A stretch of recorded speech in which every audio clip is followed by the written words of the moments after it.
پیارے دوستو السلام علیکم۔ آج آپ کی خدمت میں بہت ہی زبردست قسم کی کہانی لے کے حاضر ہوں۔ کہانی کا نام ہے ریگستان کی شہزادی۔ میرا نام زینب ہے، میری عمر 25 سال ہے اور میں پاکستان کے ایک عام مگر عزت دار خاندان سے تعلق رکھتی ہوں۔ میری زندگی کا سب سے بڑا خواب تھا کہ میں خود مختار بنوں، اپنے پیروں پر کھڑی ہوں اور دنیا کی خوبصورتی کو قریب سے دیکھوں۔ میری تعلیم مکمل ہونے کے بعد مجھے سعودی عرب کے ایک بڑی کمپنی میں نوکری ملی تو مجھے لگا جیسے میری تقدیر بدلنے والی ہے۔ میں جدہ پہنچی تو وہاں کی چمچماتی سڑکیں، بلند عمارتیں اور روایتی عرب ثقافت میرے لیے کسی خواب سے کم نہیں تھی۔ میری کمپنی کے مالک شیخ خالد بن عمر ایک انتہائی باوقار اور کشش اور مالدار شخصیت کے مالک تھے۔ ان کا قد لمبا، چہرہ دبنگ اور آنکھیں اتنی گہری تھی کہ لگتا تھا جیسے ان میں ہزاروں راز چھپے ہوں۔ شیخ خالد سے پہلی ملاقات کمپنی کے ایک میٹنگ میں ہوئی۔ ان کی پر اثر آواز اور سنجیدہ مزاج نے مجھے فوراً متاثر کیا، مگر میں نے کبھی یہ نہیں سوچا تھا کہ ایک دن میری زندگی کا سب سے بڑا فیصلہ ان سے جڑ جائے گا۔ میٹنگ کے بعد جب میں آفس سے نکل رہی تھی تو اچانک میری ایڑی مڑ گئی اور میں گرنے لگی، مگر اس سے پہلے کہ میں زمین سے ٹکراتی ایک مضبوط ہاتھوں نے مجھے تھام لیا۔ جب میں نے نظر اٹھا کر دیکھا تو شیخ خالد میرے سامنے کھڑے تھے۔ ان کی آنکھوں میں ایک عجیب سی کشش تھی۔ آپ ٹھیک ہیں؟ ان کی گہری آواز میرے کانوں میں گونجی۔ جی میں ٹھیک ہوں، شکریہ، میں نے بمشکل کہا اور فوراً سیدھی کھڑی ہو گئی۔ اس دن کے بعد مجھے لگا جیسے ہماری نظریں اکثر ایک دوسرے کو تلاش کرتی ہیں۔ وقت کے ساتھ ساتھ شیخ خالد کا رویہ میرے لیے نرم ہونے لگا۔ وہ اکثر میرے کاموں کی تعریف کرتے اور مجھ سے کاروباری معاملات میں مشورہ لیتے۔ ایک دن ایک میٹنگ کے بعد انہوں نے مجھے ایک ساتھ ڈنر پر چلنے کی دعوت دی۔ میں عام طور پر کسی کو آفس کے باہر نہیں بلاتا، مگر تمہاری سوچ اور ایمانداری مجھے متاثر کرتی ہے۔ میں حیران رہ گئی، مگر انکار بھی نہ کر سکی۔ جب ہم ایک خوبصورت عربی ریسٹورنٹ میں بیٹھے تو میں نے پہلی بار انہیں اتنے قریب سے دیکھا۔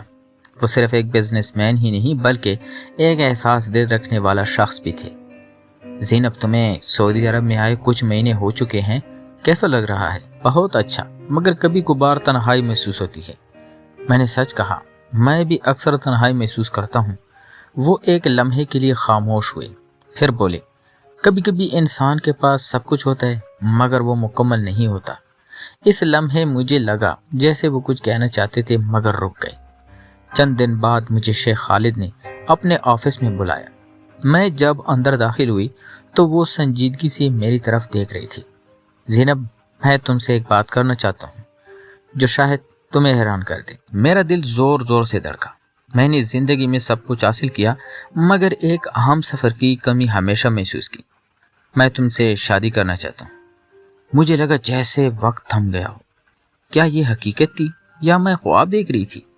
یہ فیصلہ جلد بازی میں نہیں کیا۔ میں جانتا ہوں کہ تم ایماندار، ذہین اور دل کی اچھی ہو۔ اگر تمہیں وقت چاہیے تو لے لو، مگر میں اپنی نیت صاف رکھنا چاہتا ہوں۔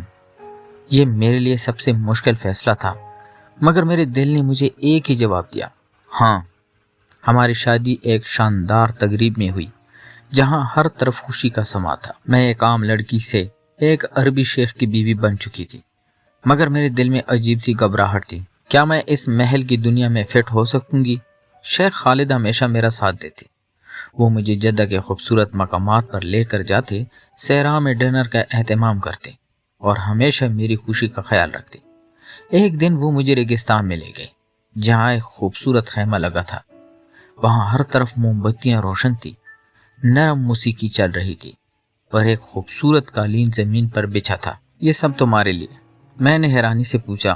ہاں، کیونکہ تم میری زندگی کا سب سے حسین خواب ہو۔ اس لمحے مجھے لگا جیسے میں دنیا کی سب سے خوش قسمت عورت ہوں۔ وقت گزرتا گیا مگر ہماری شادی کو 1 سال ہونے کے باوجود میرے ہاں کوئی اولاد نہ ہوئی۔ محل میں سرگوشیاں ہونے لگی۔